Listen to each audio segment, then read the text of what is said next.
आज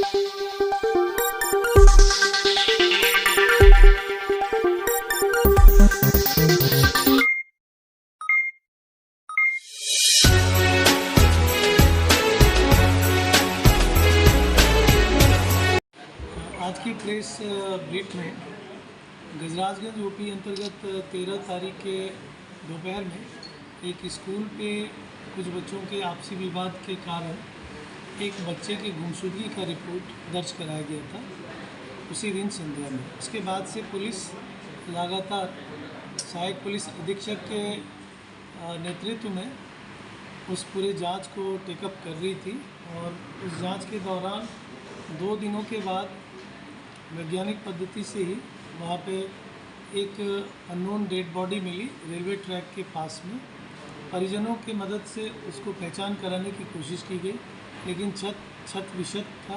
इस वजह से उसमें हम लोगों ने परिजनों के सहमति से उसको पोस्टमार्टम के लिए भेजा और पोस्टमार्टम के जरिए विधि विज्ञान प्रयोगशाला की मदद से उसकी पहचान सुनिश्चित कराने की कोशिश करेंगे। इस पूरे घटनाक्रम में एक प्राथमिकी दर्ज की गई और 2 बच्चों के ऊपर में आरोप आया था। उन 2 बच्चों को डिटेन करके और जो हमारा CWPO है उसके द्वारा जानकारी ली गई और उन लोगों ने स्वीकार किया कि झगड़ा हुआ था, परंतु झगड़ा के बाद की स्थिति ज्ञात नहीं है। उन बच्चों के द्वारा बताए गए 2 अन्य बच्चों को भी डिटेन किया गया, उनके द्वारा भी बताया गया कि उनके सामने ये घटनाएँ हुई थी और उन चारों बच्चों को डिटेन करके हम लोगों ने JJB के समक्ष प्रस्तुत किया है। परिजनों का आरोप है कि इसमें कुछ और भी लोग शामिल हैं, तो इसके ऊपर में अग्रतर अनुसंधान हम लोग कर रहे हैं और इसमें विशिष्ट रूप से डॉग स्क्वाड का भी मदद लिया गया था और FSL की भी मदद ली जा रही है। डॉक्टर्स की बोर्ड जो डॉक्टर्स का है बोर्ड है गठित करा के और अग्रतर कार्रवाई जारी है। दूसरा घटनाक्रम क्या कार्रवाई चल रहा है? वो वैधानिक कार्रवाई सारी चल रही है। जो लोग CCTV में देखे गए हैं उन सभी के विरुद्ध में पुलिस आगे जाएगी और सभी के संलिप्तता के बिंदु पर साक्ष्य एकत्रित करेगी और जिन जिन लोगों की स्पष्ट संलिप्तता उसमें आएगी उनके विरुद्ध भी कार्रवाई होगी। सर, हत्या का उद्देश्य क्या? क्योंकि पहले सुना गया कि अभद्र भाषा का बात था, लेकिन अब कुछ और ही मामला आ रहा है इसमें। नहीं, ऐसी कोई चीज़ नहीं है अभद्रता। और उसमें हमने पहले भी बताया था कि एक दोस्त की पार्टी है जिसमें सारे लोग सहमति से जुटे हुए थे और उस जगह पे शराब की भी पार्टी हुई थी, ये भी सत्य है। और उसी क्रम में 2 लोगों के बीच में कुछ ऐसी बातें हुई जो अनप्लेजेंट थी और लोगों को ऐसा जो पकड़े गए हैं उनकी बातों से भी और जो उसमें मुख्य जो एसेलेंट सुमित था उसके द्वारा भी बताया गया। तो अभी हम लोग प्रारंभिक तौर पर उसी आधार पर चल रहे हैं। जब तक इसमें इस सीरीज़ में सभी लोगों के बातों की पुष्टि और साक्ष्य संग्रह की कार्रवाई पूरी नहीं हो जाती है तब तक किसी निष्कर्ष पर निकलना संभव नहीं है।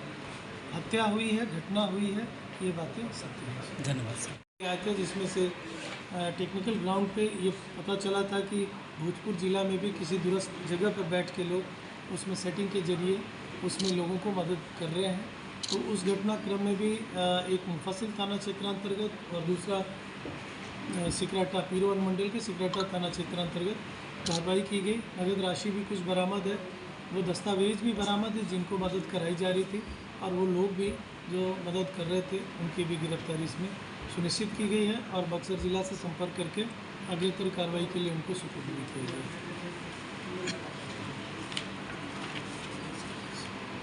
इसके हमारे यहाँ पहले भी बताया था कि पूरे ज़िले में दीपावली को लेकर जुआ और अन्य प्रकार के गेसिंग के जो कार्य चल रहे थे, तो ये धोबहा थाना क्षेत्रांतर्गत और सिन्हा OP क्षेत्रांतर्गत छोटे से ग्रामीण इलाके में भी काफ़ी जुआ का प्रचलन बढ़ा था, जिसकी सूचना के आधार पर अलग अलग 2 घटनाक्रम में टोटल 9 व्यक्तियों की गिरफ्तारी की गई है और राशि की भी बरामदगी की गई है।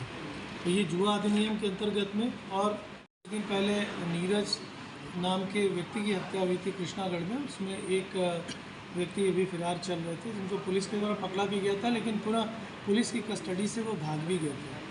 तो उनकी भी गिरफ्तारी कर ली गई है और गिरफ्तार कर अग्रतर वैधानिक कार्रवाई की जा रही है। कोइलवर थाना अंतर्गत मद्य निषेध के लिए जो कार्रवाई चल रही है पूरे ज़िले में, कोइलवर थाना ने विशिष्ट सूचना पर एक पिकअप वान को पकड़ा है और एक लाइनर को, जो उसके पिकअप वान के तहखाने में उसमें शराब ले जाई जा रही थी, तो उस पर अग्रतर कार्रवाई उसमें भी की गई है और लोगों की गिरफ्तारी भी सुनिश्चित की गई है।